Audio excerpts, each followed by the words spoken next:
Bienvenidos, esto es Radio Sefarad y estas son las noticias. Las comenta Jorge, ¿qué tal? ¿Qué tal, Alejandro? Vamos con los titulares de hoy. Trump firma la reimposición de las sanciones a Irán que se habían levantado tras el acuerdo nuclear de 2015. Hamás ataca a una patrulla militar que responde matando a 2 terroristas. Según revela el New York Times, el Mossad israelí fue el autor del asesinato del científico sirio que desarrollaba nuevos misiles. Protestas de ultraortodoxos tras la detención de un estudiante rabínico que no se presentó al alistamiento militar. Estos son los asuntos de hoy aquí en Radio Sefarad. Volveremos después con la agenda. Ahora les hablamos del gobierno de Estados Unidos, que volvió a imponer una serie de sanciones que había levantado a Irán tras el acuerdo nuclear de 2015 con el objetivo de cambiar el comportamiento de los ayatolás y forzarles a negociar un nuevo pacto más amplio. La reanudación de sanciones busca aislar económicamente al ejecutivo iraní, forzando a compañías extranjeras a cerrar sus negocios en ese país, aunque al mismo tiempo amenaza con profundizar la brecha entre Estados Unidos y la Unión Europea, ya que las sanciones afectarán a empresas del viejo continente. Trump avisó que los individuos o entidades que no cancelen sus actividades con Irán corren el riesgo de sufrir graves consecuencias. A pesar de esa campaña, el mandatario reiteró su deseo de negociar un acuerdo más amplio que no se limite al programa nuclear de Irán y englobe sus actividades en países como Yemen y Siria. Trump firmó una orden en la que estableció que estará prohibido el comercio de oro, metales preciosos y materiales como el aluminio y el acero, así como la venta de automóviles fabricados en Irán.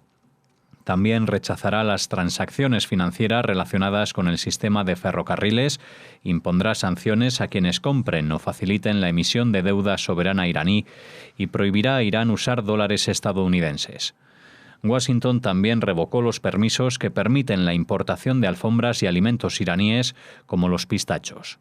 Dentro de 180 días, es decir, en la medianoche del 4 al 5 de noviembre, entrará en vigor la segunda ronda de sanciones, entre las que se incluyen prohibiciones a las transacciones financieras con el Banco Central de Irán y la venta de petróleo, una de las principales fuentes de divisas del país. Sí, ya hemos visto en los últimos meses cómo este conflicto que surge entre Estados Unidos e Irán se va ahondando y finalmente se concreta tras la ruptura de Estados Unidos de la firma del acuerdo nuclear del 2015 con volver a imponer estas sanciones que ya estaban en vigor hasta el año 2015 y que afectarán de manera muy profunda a la economía iraní, que ya está en unos niveles escandalosamente peligrosos.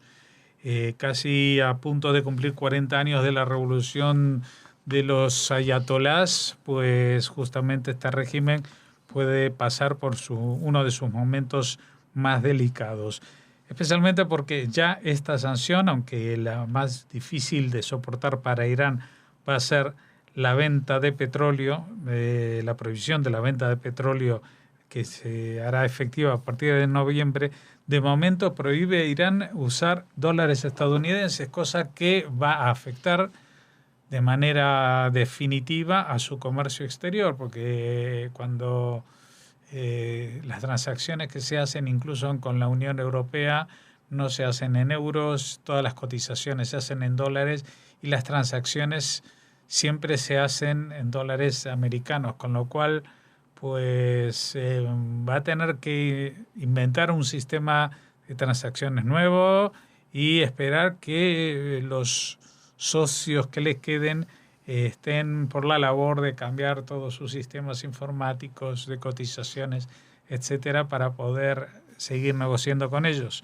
La Unión Europea ha dicho que se empeña en seguir negociando a pesar y que va a respaldar a las compañías que se vean afectadas por estas sanciones de Estados Unidos. No olvidemos que muchas compañías que siendo europeas negocian con Irán, pero también tienen muy importantes negocios en Estados Unidos, con lo cual se atreven,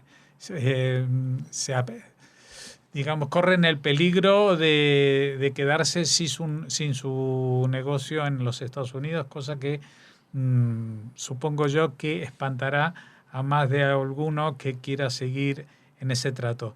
De todas maneras, lo que Trump ha significado con este paso no es que va, por lo menos de forma declarativa, dice que él no pretende cambiar el régimen que gobierna Irán, sino conseguir un pacto más amplio. Y ese pacto más amplio pasa por la acción exterior de Irán en la financiación del terrorismo internacional, especialmente países como Siria, donde ya hemos visto la presencia de la Guardia Revolucionaria iraní, digamos, su pretensión de alguna manera de hacerse cargo del ejército sirio, y también la financiación de otros ejércitos como Hezbollah en el Líbano o los hutíes en Yemen, aparte de grupos terroristas como Hamas.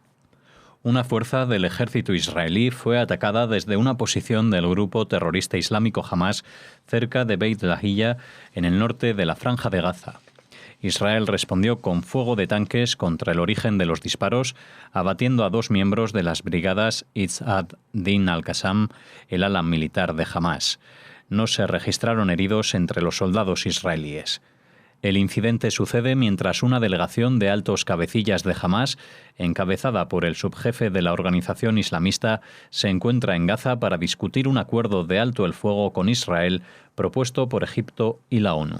Sí, ayer hablamos de forma más extensa de este posible acuerdo de alto el fuego, también en el programa de Por Israel en Voz se habló del tema.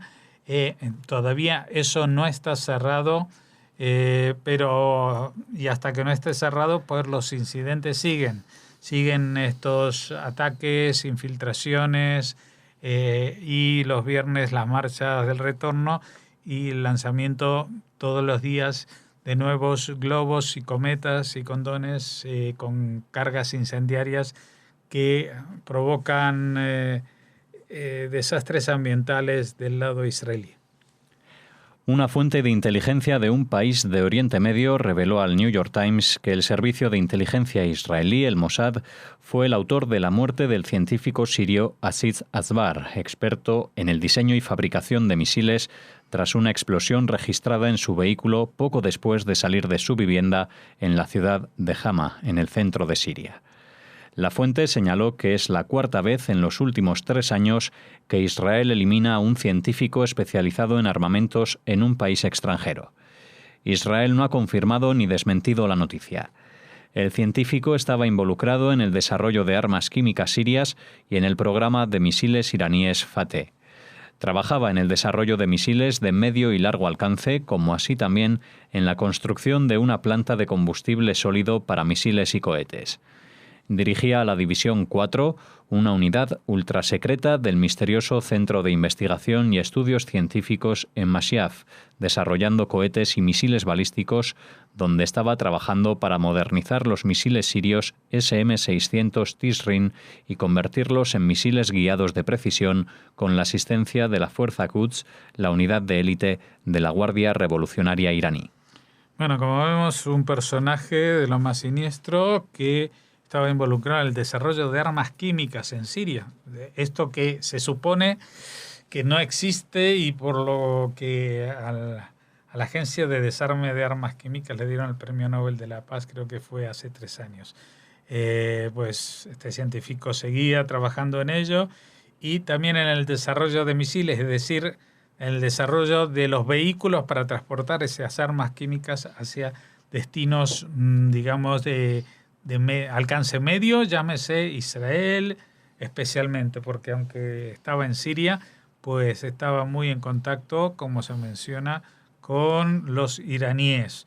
Vamos a ver, todo un bicho. Bueno, este bicho murió en una explosión en su coche al salir de su casa, y lo que ahora confirma de forma anónima, con lo cual tampoco es una confirmación oficial, una fuente de inteligencia que se lo dice al New York Times, también se lo podíamos haber dicho nosotros en el mismo momento que sucedió, que esto tiene toda la pinta de ser obra del Mossad. Nadie quisiera más que Israel ver desaparecer a una persona de esta calaña y actuando en operaciones en el extranjero, que son la especialidad del Mossad.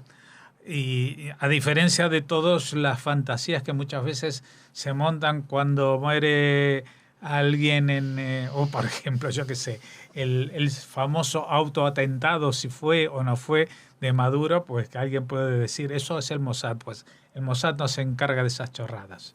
El Mossad se encarga de cosas que atentan contra la seguridad directa de los habitantes de su país.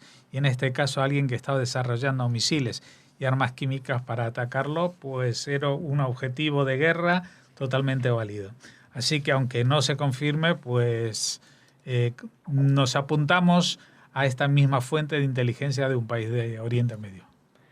Una facción radical de judíos ultraortodoxos de Jerusalén organizó protestas después de que arrestaran a un estudiante de una yeshiva, un centro de estudios de la Torá, por negarse a reconocer el aviso del ejército.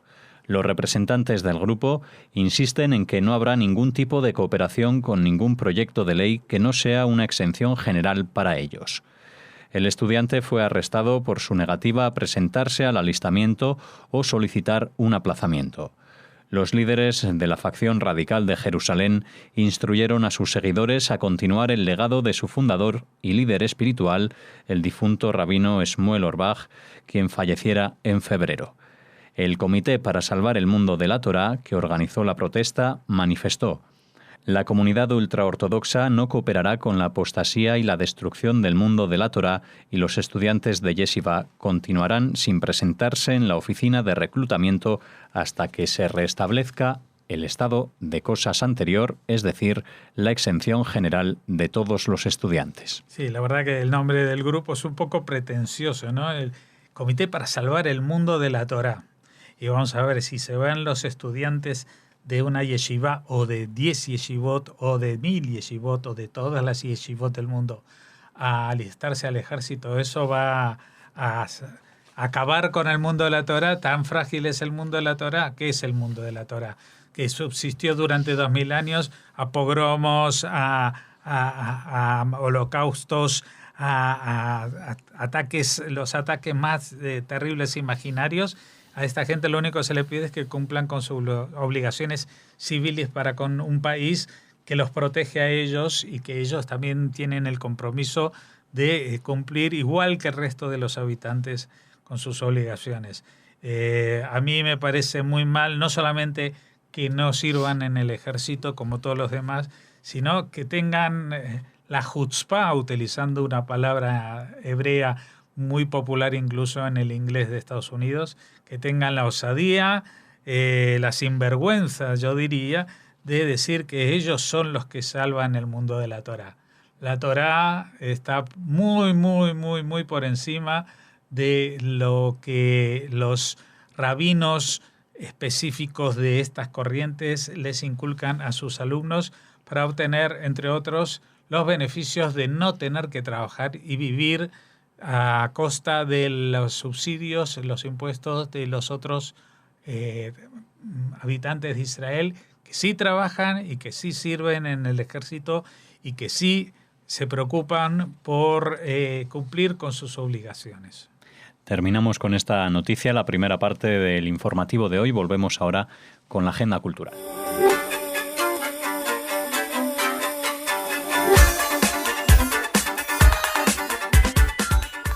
Comenzamos la agenda cultural de hoy. Hola Raquel. Hola Alex, hola a todos.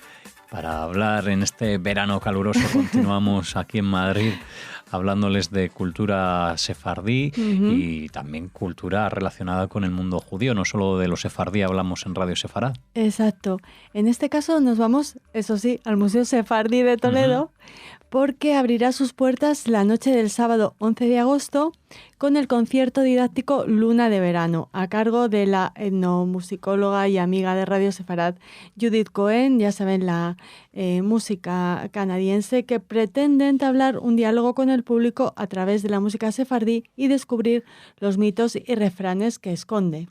Bueno, es un enclave muy especial, ¿no? Además, abriendo por la noche, ¿no? Este patio. Maravilloso. El objetivo del concierto es convertir a la música en protagonista de la programación veraniega del museo para que el visitante disfrute de la cultura a través de los sentidos y de forma más relajada. Esto es lo que ha explicado la conservadora del Museo Sefardí, la directora la responsable de comunicación, y conservadora Carmen Álvarez, que se refería a una pregunta que le hacían de por qué se elige que sea un concierto nocturno, ¿no? No ha añadido Carmen Álvarez lo de las temperaturas en Toledo. Que también son altas, además, como hablábamos ayer en Jaén, ¿no? Sí, bueno, algunos datos más sobre Judith Cohen. Les ponemos el enlace para que recuperen entrevistas que la hemos hecho aquí en Radio Sefarad. Ya saben que es profesora de música sefardí en la York University de Canadá y nos propondrá un encuentro entre los sonidos del universo de los sefardíes aderezados con experiencias, mitos y refranes sobre melodías de una música que no es homogénea, sino que bebe del influjo de diversas tradiciones y culturas. Que además al caer la noche, aparte de que hay menos calor también, las sensaciones son más intensas. Sí, es cierto. Pues nada, con ese concierto abrimos la agenda y continuamos. Nos vamos a Israel para hablarles, vas a sonreír, de un nuevo hallazgo arqueológico. En este caso se trata de un lujoso mosaico romano. Lo han encontrado en la población israelí de Lod y pertenecía a este mosaico, este pavimento artístico, a una villa rica del siglo IV de la Era Común y representa figuras de animales reales e imaginarios y complicados también dibujos geométricos. Bueno.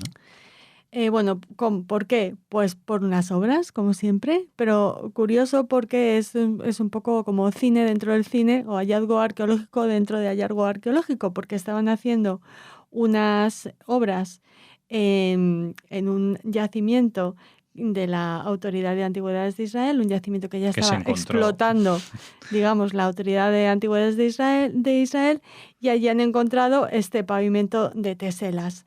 Amir Goslasny, director de las excavaciones, destaca que el mosaico recuperado revela que la villa romana contaba con un triclinio, una sala de banquetes, lujosamente pavimentado para recibir... Como se acostaban los romanos para comer, que decían que hacían mejor la digestión, ¿no? Bueno, pues precisamente el mosaico está dispuesto para que los comensales lo disfrutaran mientras estaban reclinados comiendo. Estos romanos.